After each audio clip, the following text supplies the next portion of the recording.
کہ کلام مجید نے کھائی شہا تیرے شہر و کلام و بقا کی قسم۔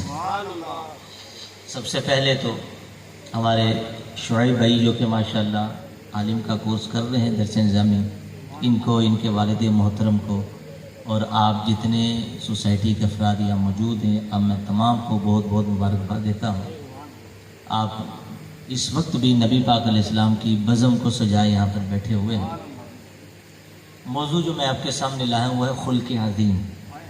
بڑا ہی دلچسپ موضوع ہے، عظمت شان مصطفیٰ کے حوالے سے، اسی سے ریلیٹڈ میلاد مصطفیٰ کا بھی ذکر ہوگا، اور اسی کے اندر ایک دو حدیث پاک والدین کریمین کے حوالے سے بھی انشاءاللہ میں ذکر کروں گا، کیونکہ شعیب صاحب کے والد کی یہ بھی نیت ہے کہ ان کے والدین کے صالح صاحب کے لیے بھی ہو، تو انشاءاللہ اس کو بھی ذکر کریں گے۔ 11ویں شریف بھی حضور غصبہ کا بھی ذکر ہوگا، تو اپنے وقت پہ ہوگا، زیادہ لمبا وقت میں نہیں لوں گا۔ آپ کافی وقت سے آپ حضرات بیٹھے ہوئے ہیں، آپ یقین تھک چکے ہوں گے۔ اللہ کریم مجھے حق کہنے اور آپ حضرات کو حق سننے کی توفیق عطا فرمائے۔ تمہیدی گفتگو چند جملے آپ سماعت فرما لیجئے۔ اصول یہ ہے کہ ذکر مصطفیٰ یہ حقیقت میں ذکر خدا ہوتا ہے۔ حدیث پاک کے اندر آتا ہے کہ جعلت تمام الامام بذکر معک۔ اعلیٰ حضرت کے والد مولانا نقی علی خان رحمۃ اللہ علیہ اس کا ترجمہ یہ کرتے ہیں کہ کسی شخص کا ایمان پایہ تکمیل تک نہیں پہنچ سکتا جب تک محبوب و تجھے میرے ذکر میں شامل نہیں کر لیتا۔ اور پھر ایک مقام پہ جا کے صاحب نالین حضرت سیدنا عبداللہ بن مسعود رضی اللہ تعالیٰ عنہ فرماتے ہیں نہینا عن الصلاۃ فی الکلام الا بالقرآن والذکر او کما قال علیہ السلام۔ کہتے ہیں کہ ہمیں قرآن پاک اور ذکر کے علاوہ نماز میں کلام کرنے سے منع کر دیا گیا۔ ہم نماز پڑھیں گے تو اس میں کلام کر سکتے ہیں، کلام نہیں کریں گے، کلام ہوگا تو وہ اللہ کا قرآن ہوگا یا اللہ کا ذکر ہوگا۔ علماء کرام نے اس حدیث کو ذکر کرنے کے بعد فرمایا کہ پھر اللہم صلی علی محمد وعلی آل محمد درود ابراہیمی کا پھر کیا معنی ہے، السلام علیکہ ایھا النبی کا کیا معنی ہے، اشہد ان محمدً عبدہ ورسولہ کا کیا معنی ہے۔ فرماتے نماز کے اندر یہ تین مقام ایسے ہیں کہ یہ تینوں مقام ذکر مصطفیٰ ہیں۔ تو جو سرکار نے نماز میں کلام کرنے سے منع کیا اور نماز کے اندر قرآن پڑھنے کا ذکر فرمایا کہ قرآن پڑھا جائے گا یا اللہ کا ذکر کیا جائے گا، تو علماء نے فرمایا یہ تینوں مقام چونکہ ذکر مصطفیٰ ہے تو پتہ چلتا ہے کہ ذکر مصطفیٰ حقیقت میں ذکر خدا ہی ہے۔ اور پھر دیکھیے امام جعفر صادق رضی اللہ تعالیٰ عنہ، اتنے بڑے امام، آپ نے ورفعنا لک ذکر کی آیت کی تفسیر کے اندر ایک ذکر کیا، بعد آپ فرماتے ہیں کہ لا یذکر احد بالرسالۃ الا ذکر بالربوبیۃ۔ فرماتے ہیں کہ جو بھی میری رسالت کا اقرار کرے گا تو وہ میری ربوبیت کا بھی اقرار کرے گا، یعنی مصطفیٰ کی رسالت میں رب کی ربوبیت کا اقرار ہے۔ اس سے بھی ثابت ہوتا ہے کہ ذکر مصطفیٰ ہی ذکر خدا ہے۔ اور پھر ذکر الانبیاء من العباد و ذکر الصالحین کفارہ، شفا شریف کے اندر فرمایا انبیاء کا ذکر یہ عبادت ہے اور نیک لوگوں کا ذکر گناہوں کا کفارہ ہے۔ اور جب ذکر مصطفیٰ ہو تو پھر کتنی بڑی عبادت کا درجہ رکھتا ہوگا۔ حضور مولا علی شیر خدا کے بارے میں حضور نے فرمایا، اس حدیث کی راویہ حضرت عائشہ صدیقہ رضی اللہ تعالیٰ عنہ ہے، امی جان فرماتی ہیں کہ حضور نے فرمایا ذکر علی عبادہ، مولا علی کا ذکر بھی عبادت ہے۔ اور مولا علی اگرچہ دماد مصطفیٰ ہیں، خلفاء راشدین میں مولا علی کا نام ہے، صحابی رسول ہیں اور امت کے استاد بھی ہیں، اور اس کے علاوہ بہت اونچا مقام ان کا ہے صحابہ کے اندر، لیکن جب ان کی نسبت سرکار کی طرف کی جاتی ہے تو مصطفیٰ کے غلام بھی ہیں۔ تو فرماتے ہیں کہ جب غلام کا ذکر عبادت ہو گیا تو پھر آقا کا ذکر کتنی بڑی عبادت کا درجہ رکھتا ہوگا۔ اور پھر خراج تحسین ہو، امام و عشق محبت اعلیٰ حضرت پہ فرماتے ہیں وہ جہنم میں گیا جو ان سے مستغنی ہوا ہے خلیل اللہ کو حاجت رسول اللہ کی، اس لیے کہ دامن مصطفیٰ کو چھوڑے بغیر رب نہیں ملتا۔ کعبے پہ قبضہ کیا تھا فاروق اعظم نے، جب تک اسلام کی دولوں سے مالا مال نہ ہوئے تھے تو کعبے پہ قبضہ کرنے سے فاروق اعظم کو رب نہ ملا، مصطفیٰ کے قدموں میں آئے تو پھر کعبے کا خدا مل گیا تھا، وہ جہنم میں گیا جو ان سے مستغنی ہوا۔ فرمایا ہے خلیل اللہ کو تجھے مصطفیٰ کی حاجت کیوں نہیں، تجھے مصطفیٰ کیوں نہیں چاہیے؟ جب حشر کے دن ہم کا جھنڈا مصطفیٰ کے ہاتھ میں ہوگا، اولین سے لے کے آخرین تک سب حبیب خدا کا خطبہ پڑھ رہے ہوں گے، اللہ بھی محبوب کی ثنا و تعریف کر رہا ہوگا۔ کہتے ہیں اتنے میں ابراہیم علیہ السلام جو جد الانبیاء ہیں، مصطفیٰ کریم علیہ السلام کے جد اعلیٰ ہیں، جن کے بارے میں حضور خود فرماتے ہیں، جب سرکار نے اپنا میلاد بھی پڑھا اور اپنی حقیقت کو بھی واضح فرمایا اور اپنی شان کو بھی بیان فرمایا، صحابہ کا جرمٹ آگے تھا۔ فرمایا میرے صحابہ انی عند اللہ مکتوب خاتم النبیین، میں اللہ کے ہاں اس وقت بھی خاتم النبیین لکھا جا چکا تھا۔ وَإِنَّ آدَمَ لَمُنْجَدِلٌ، ابھی آدم علیہ السلام کا خمیرہ تیار ہو رہا تھا۔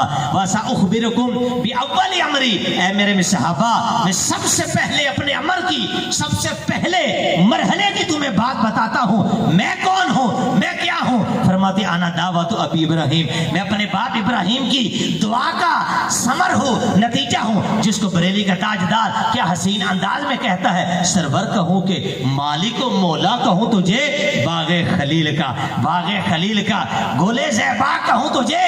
پھر فرماتے وہ بشارت عیسیٰ، میں عیسیٰ کی بشارت ہوں، ورؤیا امی اللہ کی رات ہی نہ بداتنی، میں اپنی ماں کا وہ خواب ہوں جو بوقت ولادت میری ماں نے دیکھا کہ جب میری ماں کے پیٹ سے نور نکلا، ادال من قصور شام، میری ماں بیٹھی مکے میں تھی لیکن شام کے محلات روشن ہو چکے۔ بی بی خدا نے اپنا میلاد پڑھ کے اس حسین انداز میں بتایا، عقیدہ ختم نبوت کو واضح کیا۔ فرمایا میں عام نہیں بلکہ میرے لیے دعا کرنے والے میرے جد اعلیٰ ابراہیم علیہ السلام ہے، میری بشارت دینے والے عیسیٰ علیہ السلام ہے۔ تو فرمایا حشر کا دن برپا ہوگا، حمد کا جھنڈا مصطفیٰ کے ہاتھ میں ہوگا، نفسی نفسی کا عالم ہوگا۔ ابراہیم علیہ السلام آگے بڑھیں گے، دامن مصطفیٰ کو پکڑ کر عرض کریں گے یا رسول اللہ، میں نے بھی تو آپ کے میلاد کی دعا مانگی تھی، ربنا وبعث فیہم رسولا، میں نے بھی دعا مانگی تھی، حبیب خدا اس جھنڈے کے نیچے جگہ ہونے کی مجھے بھی جگہ عطا فرما دیجئے، میں یہاں کھڑا ہونا چاہتا ہوں۔ تو علماء فرماتے ہیں کہ ابراہیم علیہ السلام عرضیاں کر کے جھنڈے کے نیچے آ رہے ہیں۔ اے غلامان مصطفیٰ، تجھے عرضی کرنے کی حاجت نہ پڑے گی، جو تو مصطفیٰ خود بلا رہے ہوں گے، انا لہا انا لہا، ارے کہاں آؤ مصطفیٰ کے دامن میں آ کے چھپ جاؤ۔ ابراہیم علیہ السلام کا مقام بہت اعلیٰ ہے، امت محمدیہ ان کے قدموں کا خاک کا مقابلہ نہیں کر سکتی، لیکن فرمایا اس کے باوجود اے امتی اپنی نسبت کو تو دیکھ، تو مصطفیٰ کا غلام ہے، تیری نسبت رسول اللہ سے ہو چکی ہے۔ یعنی یہ شان ہے نبی پاک علیہ السلام کی کہ حشر کے دن بھی انبیاء خطبہ پڑھ رہے ہیں اور حضور وہاں بھی اپنے غلاموں کو بلا رہے ہوں گے۔ اور پھر دیکھیے ایک آخری حدیث پاک، پھر میں اپنے ٹاپک کے اندر جاتا ہوں۔ عائشہ صدیقہ سے حدیث کی سامنے آئی، جبریل علیہ السلام مصطفیٰ کے دربار میں حاضر ہے، بڑا واقعہ مشہور ہے، آپ نے سنا ہے۔ حضور نے فرمایا جبریل تو نے بہت کچھ دیکھا ہے، بڑا گھوما، بڑوں کو دیکھا، یوسف علیہ السلام کا حسن تو نے دیکھا، سلیمان علیہ السلام کا چمکتا ہوا چہرہ تو نے دیکھا، تابوت سکینہ کو تو دیکھ آیا، میرے باپ آدم علیہ السلام کو تو نے دیکھا، اسحاق علیہ السلام کے حسن کو بھی تو نے دیکھا۔ یہ سب نے لکھا ہے یوسف علیہ السلام کو حسن دو وجہ سے ملا، حضرت سارہ حضرت اسحاق علیہ السلام کی وجہ سے۔ فرمایا اتنی ہستیوں کو تو نے دیکھ آیا، یہ تو بتا کہیں مجھ سا بھی نظر آیا، کہیں مجھ سا بھی دکھا۔ تو کہتے کلمت مشارق الارض و مغاربہا، یا رسول اللہ میں نے مشرق و مغرب کو پلٹ کر دیکھا، فلم ارا رجلا افضل من محمد، لیکن میں نے پوری کائنات کے اندر نہ آپ کا مثل دیکھا، نہ آپ جیسا دیکھا، نہ آپ کے مقام والا دیکھا، نہ آپ سے افضل دیکھا، جس کو حسین انداز میں بریلی کا تاجدار کہتے ہیں، یہی بولے سدرا والے چمنے جہاں کے تھالے، آقا سبھی میں نے چھان ڈالے پر تیرے پائے کا نہ پایا، تجھے یک نے یک بنایا، تجھے یک نے یک بنایا۔ یا رسول اللہ تجھے یک نے یک بنایا، یہ حبیب خدا کی شان ہے، خدا کی قسم۔ اور تاجدار گولڑا شریف، سبحان اللہ کہیے، پیر مہر علی شاہ، ان کے پاس ایک شخص آیا اور آگے کہتا ہے کہ حضور زبان تو ذکر مصطفیٰ کرتی، دل لیکن نہیں کرتا۔ دل نہیں کر رہا، کیا کروں؟ آپ نے پتہ کیا جواب دیا؟ فرمایا شکر کر، ایک لوتھڑا تو ذکر رسول کر رہا ہے نا، یہی تجھے دوزخ کے عذاب سے بچا لے گا۔ ہائے ہائے، شکر کر، ایک چیز تو کر رہی ہے، عذاب الہی سے بچانے کے لیے یہی کافی ہے، یہ اس میں کوئی شک نہیں۔ خدا کی قسم، ذکر مصطفیٰ جنہوں نے کیا ہوگا، حشر کے دن ان کا مقام کیا ہوگا خود عیاں ہوگا، خود واضح ہوگا۔ پھر آئیے فرمایا وَإِنَّكَ لَعَلَىٰ خُلُقٍ عَظِيمٍ، پھر کیا مقام ہے؟ دیکھیے نا کہ محبوبہ خلق عظیم کے اوپر فائز ہے۔ یہاں پر بھی دورہ حاضر کے منافقین معاذ اللہ کہتے ہیں کہ سرکار کی عزت جو ہے نا وہ اس لیے بھی ہے کہ اللہ نے آپ کو خلق عظیم عطا فرمایا۔ نا نا نا نا، یہ بے ادبی ہے۔ ہر شے کو مرتبہ جو مقام ملا وہ حبیب خدا سے نسبت کی وجہ سے ملا ہے، یہ یاد رکھیے۔ سارے نبیوں کو مقام جو ملے حبیب خدا کی وجہ سے ملے ہیں، کیونکہ اصل حضور ہے۔ اصل کیا بولیے؟ اصل کون ہے؟ ہاں، کعبے کے کعبے بھی کون ہے؟ حضور ہے۔ حاجیو آؤ، شہنشاہ کا روزہ دیکھو، کعبہ دیکھ چکے، کعبے کا کعبہ دیکھو۔ کعبے کا کعبہ ذات مصطفیٰ، حقیقت مصطفیٰ کو کوئی نہیں جان سکا۔ وہ ابو بکر صدیق رضی اللہ تعالیٰ عنہ کہ جن کے ہاں مصطفیٰ کے شب و روز گزرے، خلوت و جلوت گزری، حضر میں ساتھ، سفر میں ساتھ، مزار میں ساتھ، کہ جن کو راز کی باتوں کا علم ہوتا تھا، وہ ابو بکر صدیق جن کو مصطفیٰ فرماتے ہیں کہ تیرے احسان کا بدلہ حشر کا دن خود خالق لم یزل چکائے گا، ان کو بھی حبیب خدا نے فرمایا ابو بکر میری ساری ہسٹری، میری ساری لائف تیرے سامنے ہے، لیکن میری حقیقت تو نہیں جان سکتا۔ یا ابا بکر لم یعرفنی حقیقتا غیر ربی، یہ ابو بکر میری حقیقت میرے رب کے سوا کوئی نہیں جان سکتا۔ تو جب مصطفیٰ کی حقیقت جانا مصطفیٰ کا رب، تو مصطفیٰ کا رب بھی جانے کہ مصطفیٰ کی شان کیا ہے۔ کیا ہے؟ عسیٰ ان یبعثک ربک مقاما محمودا، اللہ تجھے ایسے مقام پہ بٹھائے گا جہاں سب اگلے پچھلے محبوب تیری تعریف بیان کر رہے ہوں۔ یہ تو رب جانتا ہے نا پھر حشر کا دن کیا ہوگا۔ اور ہمیں یہ ساری باتیں کس نے سکھائی ہے؟ امام و عشق محبت امام احمد رضا فاضل بریلوی نور اللہ مرقدہ نے، جو دنیا کے اندر ہی ہمارا لیڈر نہیں بلکہ حشر کے اندر بھی ہمارا لیڈر اعظم ہوگا، جو حشر کے دن بھی ہمیں بتائے گا کس طرح مصطفیٰ کی صلاۃ و سلام پڑھنا ہے نا۔ اللہ فرماتے زمین و زمان تمہارے لیے، مکین و مکان تمہارے لیے، چنین و چنا تمہارے لیے، بنے تو یہاں تمہارے لیے، ہم آئے یہاں تمہارے لیے اور اٹھے بھی وہاں تمہارے لیے۔ یعنی یہ نقشہ کھینچا حشر کا۔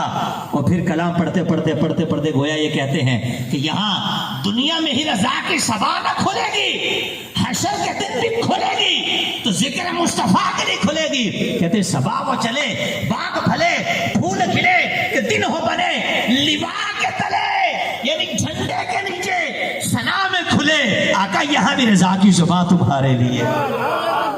اللہ نعرہ رسالت، فیضان مدینہ، علماء اہل سنت۔ اعلیٰ حضرت ہمیں بتا گئے۔ اور پھر دیکھیں نا کتنے ایک بالکل چھوٹے سے شعر، وہ جہنم میں گیا جو ان سے مستغنی ہوا، یعنی جو کہتا ہمیں حضور کی حاجت نہیں ہے، تو پھر کہا پھر کیا تو جہنم۔ کس کو حضور کی حاجت نہیں ہے؟ انبیاء کرام علیہ السلام کو مصطفیٰ کی حاجت ہے خلیل اللہ کو، ہائے ہائے ہائے ہائے، ہے خلیل اللہ کو حاجت رسول اللہ کی۔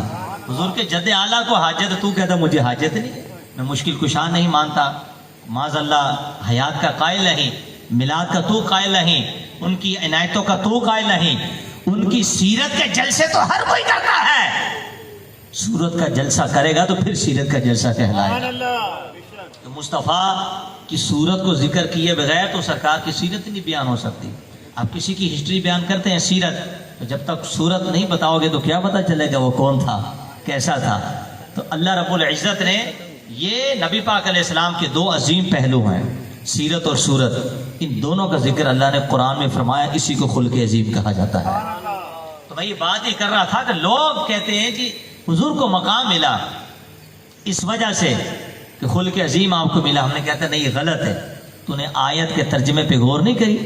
وَإِنَّكَ لَعَلَىٰ خُلُقٍ عَظِيمٍ، محبوب تو خلق عظیم پر فائز ہے، خلق عظیم پر، خلق عظیم کے اوپر، یعنی تیرا درجہ اوپر ہے، خلق عظیم تیرے قدموں سے نیچے ہے۔ اب اس کی مثال سمجھ لیجیے، ہمارے عربی کے ہاں لفظ اعلیٰ ہے نا، لفظ اعلیٰ، اس کو حرف جر بولتے ہیں، یہ علو بلندی کے لیے آتا ہے. تو جب بچوں کو سمجھایا جاتا ہے، اسٹوڈنٹس کو، تو کہا جاتا ہے زید علی السطح، زید چھت کے اوپر ہے. تو کیا معنی ہوا؟ معنی یہ ہوا کہ اعلیٰ کا معنی بلندی کے لیے ہوتا ہے، معنی یہ ہوا کہ چھت اس کے قدموں کے نیچے ہے اور وہ چھت کے اوپر ہے. یہی نا بھائی، جب بندہ قدم جما کے کھڑا ہوتا ہے، چھت نیچے بندہ اوپر، فرمایا وہی اعلیٰ. اللہ رب العزت نے قرآن میں ذکر کیا، فرمایا خلق تھا، لیکن جب اس کو نسبت مصطفیٰ کے قدموں سے ہوگی وہ عظیم کا درجہ پا گیا. اور فرمایا اعلیٰ حضرت نے بھی تیرے خلق کو حق نے عظیم کہا نا، وَإِنَّكَ لَعَلَىٰ خُلُقٍ عَظِيمٍ. اور تیری خلق یعنی چہرہ، تیری خلقوں کو حق نے جمیل کیا، خوبصورت کیا.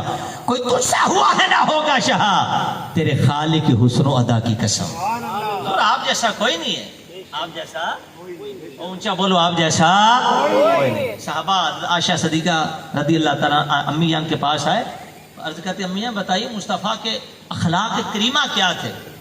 تو ہماری ماں فرماتی تم نے قرآن نہیں پڑھا؟ کہا نا خلق القرآن، پورا قرآن مصطفیٰ کا اخلاق ہے، پورا قرآن مصطفیٰ کا خلق ہے، سارا قرآن. حالانکہ اخلاق، کوالٹیز، صفات، رب نے اپنے محبوب کو لا تعداد صفات دی ہے. یہ خلق ایک صفت ہے، ایک صفت، اور ایک صفت کو فرمایا پورا قرآن ہے. اور اس میں کوئی شک بھی نہیں ہے. بخاری شریف کے اندر انس بن مالک اس حدیث کے راوی ہیں، جب پوچھا نا مصطفیٰ کا چہرہ آپ نے بھی دیکھا نا، بتاؤ حضور کیسے تھے؟ کہتے واللہ کأن وجہہ مصحف القرآن. کہتے رب کعبہ کی قسم مصطفیٰ کا چہرہ ایسا تھا جیسے رب کا قرآن ہوتا ہے. یعنی چہرہ مصطفیٰ کو صحابہ قرآن کہہ رہے ہیں، چہرے مصطفیٰ کو. اور لوگ کہتے کیا چہرے میں رکھا ہے؟ چہرے کی بات کرتے ہو، سیرت بیان کرو. ہم کہہ رہے تمہارے سیرت کے جل سے ایسے کیسے ہو سکتے ہیں مصطفیٰ کی صورت کے بجائے؟ نہیں ہو سکتے. اور یہ شان دیکھیے حضور علیہ الصلوۃ والسلام کی، خدا کی قسم خلق بھی کیسا دیا عظیم. اور قرآن کریم کی آیات کتنی؟ 6666. کتنی ہے؟ 6666. روح البیان کے اندر ہے، علامہ اسماعیل حقی نے اس کو لکھا، اس حدیث کو. کہتے یہ حروف مقطعات، حروف متشابیہ جس کی مراد اللہ کا رسول جانتا ہے، اور بعض اولیاء بھی بوسیلہ مصطفیٰ کے جانتے ہیں. جب جبریل علیہ السلام یہ حروف مقطعات لے کے اترے تو عرض کرتے الف، حضور نے فرمایا علم تو میں نے جان لیا. عرض کی لام، فرمایا علم تو میں نے جان لیا. عرض کی را، فرمایا علم تو میں نے جان لیا. جبریل عرض کرتے یا رسول اللہ میں نہیں جان سکا، کیا مانا؟ فرمایا میں جانتا ہوں یا میرا خدا جانتا ہے. اب مفسرین نے اس کے اوپر جو قلم اٹھایا ہے، خاص طور پہ روح البیان کے اندر علامہ اسماعیل حقی رحمۃ اللہ تعالیٰ علیہ نے، آپ فرماتے ہیں کہ خلق جو ہے یہ ایک صفت ہے. تو 6666 قرآن کی آیات ہوئی تو خلق ہوا 1000واں حصہ قرآن کا. کتنا؟ کہتے جو جبریل مصطفیٰ کے صفات میں سے 1000ویں حصے کو جبریل نہ جان سکا، آج کا ملا مقام مصطفیٰ کیسے جان سکتا؟ حضور کا مقام کیا ہے؟ کوئی بیان کر سکتا؟ جب جبریل علیہ السلام تک اس کو نہ جان سکے گا کیا ہے، بلکہ اس راز کو بھی کھولا روح البیان کے اندر. جب حضور نے فرمایا، یہ بھی آپ نے سنا واقعہ، وہ حدیث پاک، جبریل تیری عمر کتنی ہے؟ عرض کرتے یا رسول اللہ عمر کا تو پتہ نہیں، چوتھے حجاب عظمت کے اوپر ایک تارا 70,000 سال کے بعد چمکتا ہے، میں نے 72,000 مرتبہ اس کو دیکھا ہے. فرمایا عزت ربی انا ذالک الکوكب، مجھے میرے رب کی عزت کی قسم اتارا میں محمد مصطفیٰ ہی تھا. اور پھر مفتی احمد یار خانمی رحمۃ اللہ نے اس کی شرح میں لکھا کہ سرکار نے باقاعدہ اپنا امامہ اتار کے سر دکھایا، اس تارے کا نشان مصطفیٰ کے سر میں موجود تھا. سبحان اللہ. جبریل کو کہ یہ دیکھ وہ میں ہی تھا. یعنی نہ عمر جبریل علیہ السلام مصطفیٰ کے جان سکے، نہ حقیقت مصطفیٰ کی جان سکے. آج لوگ کیسے حقیقت مصطفیٰ سے آشنا ہو سکتے ہیں کہ جن کو مقام رب نے دیا ہو. اور حضور کی تعریف خدا کی قسم رب کی تعریف ہے. کیوں؟ حضور کا حسن حقیقت میں اللہ کا حسن ہے. کس کا حسن ہے؟ انا مرآت جمال رحمان، فرمایا میں رحمان کے جمال کا آئینہ ہوں، رحمان کے جمال کا آئینہ ہو. کیا مانا؟ من رآنی فقد رأى الحق، جس نے مجھے دیکھا اس نے رب کو دیکھا ہے. جلوے ہیں رب کے میری ذات میں. تو مصطفیٰ کا علم رب کے علم کا جلوہ، مصطفیٰ کی قدرت رب کی قدرت کا جلوہ، مصطفیٰ کا ہر کمال اللہ رب العزت کے کمال کی تجلی کا جلوہ ہے. تو حقیقت میں جب رب اپنے محبوب کے حسن کی تعریف کر رہا ہوتا ہے وہ حقیقت میں اپنے حسن و جمال کی تعریف کر رہا ہوتا ہے. اس لیے کہا جاتا ہے کہ ذکر مصطفیٰ حقیقت میں ذکر خدا ہے. من یطع رسول فقد اطاع اللہ، کہ جس نے رسول کی اطاعت کی اس نے رب کی اطاعت کی. تو مصطفیٰ کو رب نے مقدم رکھا کہ جو ان کا جوک اس در کا ہوا خلق خدا اس کی ہوئی. اعلیٰ تو فرماتے ہیں نا، جو ان سے پھرا اللہ ہی سے پھر گیا، جو ان کا نہیں وہ کسی کا نہیں. اور اسی کو ڈاکٹر اقبال کہتے ہیں کہ محمد سے وفا تو نے تو ہم تیرے ہیں. یہ جہاں چیز ہے کیا بندے لوہ قلم بھی تیرے ہیں.